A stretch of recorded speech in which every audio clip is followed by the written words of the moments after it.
कहानी माँ तुम ऐसी होती हो।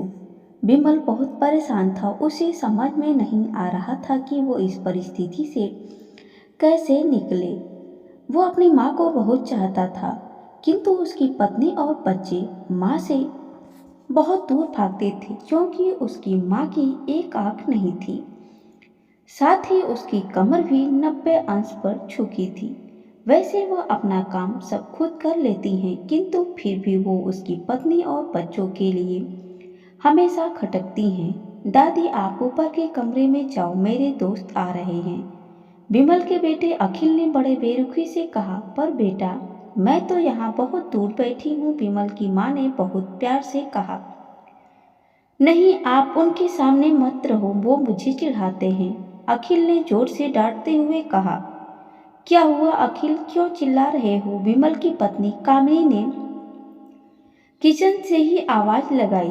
देखो न माँ, ये दादी यहीं ड्राइंग रूम में बैठी हैं और मेरे दोस्त आ रहे हैं। अखिल ने शिकायत भरे लहजे में कहा। माँ जी, आप ऊपर चली जाओ, क्यों हम लोगों को लजवाती हो? कामिनी ने बेटे का पक्ष लेते हुए कहा। बेचारी सरस्वती चुपचाप उठकर जीने के सहारे ऊपर जाने लगी। कमर झुकी होने के कारण उन्हें ऊपर चढ़ने में बहुत परेशानी हो रही थी, किंतु वो पूरी ताकत से ऊपर के एक कोने में जाकर बैठ गई। विमल बाजू के कमरे में बैठे सब सुन रहा था। उसे कष्ट हो रहा था कि उसकी माँ को अपमानित होना पड़ रहा है, किंतु वो असहाय था। अगर वो कुछ कहता तो पत्नी और बच्चे उसका विरोध करने लगते हैं। दूसरे उनके तर्क भी सही नहीं लगते हैं। चूंकि वो एक प्रशासनिक अधिकारी था, उसका सामाजिक स्तर बहुत ऊंचा था। उसकी ससुराल भी एक अच्छे घराने में थी, अतः वह चुपचाप इस तरह हर दिन अपनी माँ को अपमानित होते देखता रहता था। रात को विमल की पत्नी ने कहा। देखो जी, अब कुछ करो। कल कलेक्टर साहब की पत्नी आई थी। माँ जी अपनी देसी धुन धारा में उनसे मिली। मुझे बहुत शर्म आ रही थी, बताते हुए कि यह मेरी सास है। मैंने कह दिया कि दूर की रिश्तेदार है, इलाज कराने आई है। विमल को रोना आ गया, किंतु फिर भी वह चुप रहा। उसे समझ में नहीं आ रहा था कि वो क्या करे। अपने बेटे की मना स्थिति को सरस्वती अच्छी तरह से जानती थी। बेटे और बहू को कोई कष्ट न हो, इसलिए वो हर बात को चुपचाप सह लेती थी।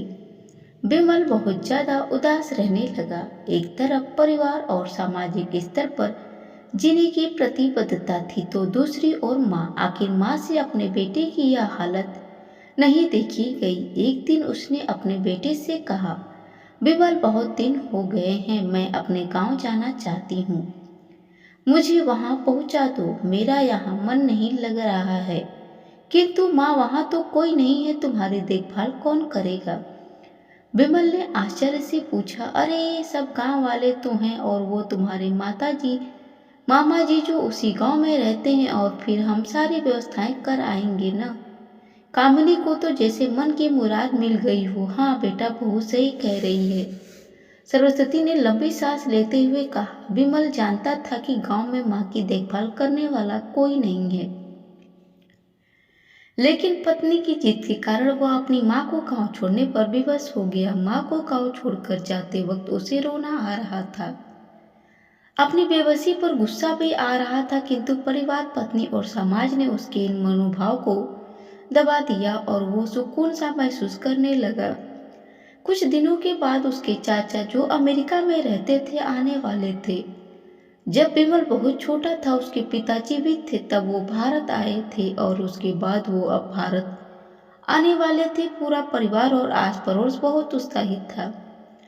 अमेरिका से विमल के डॉक्टर चाचा आ रहे थे। डॉक्टर रमेश ने जैसे ही घर में कदम रखा, सबने मिलकर बहुत उत्साह से उनका स्वागत किया। क्यों विमल, भाभी नहीं दिख रही हैं, कहाँ हैं?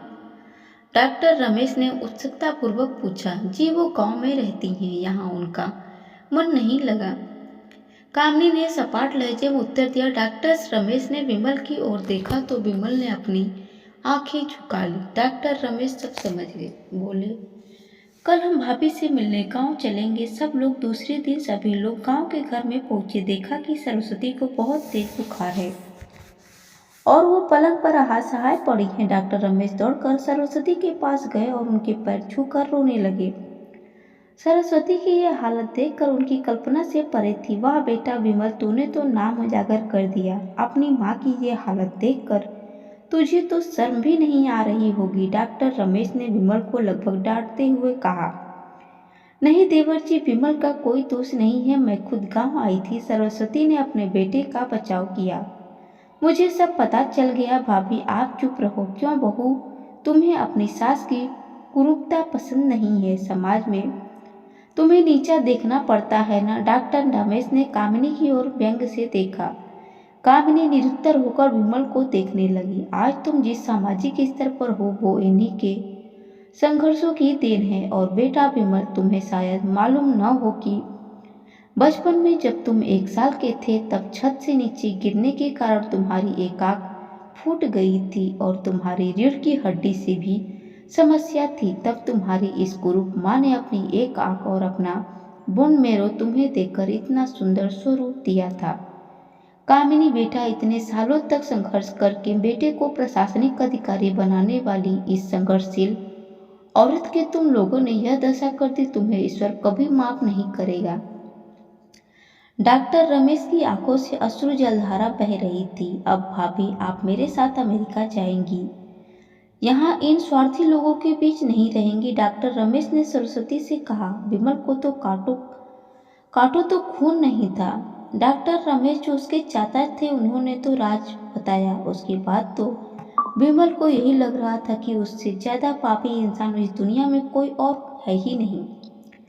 वो दौड़ता गया और माँ सरस्वती के कदमों से लिपट गया। माँ, मेरा अपराध अक्षम है, मैं जानबूझकर चुप्पी साधे रहा, आपका अपमान करवाता रहा। अब सिर्फ आप ही उस घर में मेरे साथ रहेंगी और कोई नहीं। विमल ने आग्रह दृष्टि से अपनी पत्नी और बच्चों को देखा। कामिनी को भी बहुत पश्चाताप हो रहा था, किंतु उसकी हिम्मत नहीं हो रही थी कि वो सरस्वती से आंख मिलाए। सरस्वती ने कामिनी की मना स्थिति को समझकर उसको पुचकारते हुए अपने पास बुलाया और विमल को डांटते हुए कहा, खबरदार, जो मेरी बहू को मुझसे अलग करने की कोशिश की तो तुझे ही घर से बाहर निकाल दूंगी। कामिनी और बच्चों ने सरस्वती के पैर पड़ते हुए अपने व्यवहार पर माफी मांगी और माँ के हृदय ने सबको माफ कर दिया। दोस्तों, आपको हमारी यह वीडियो कैसी लगी हमें कमेंट में ज़रूर बताएं। वीडियो अच्छी लगी हो तो प्लीज़ हमारे चैनल को लाइक शेयर सब्सक्राइब जरूर करें। दोस्तों, वीडियो बनाने में बहुत सारा मेहनत लगता है, प्लीज़ शेयर जरूर करें।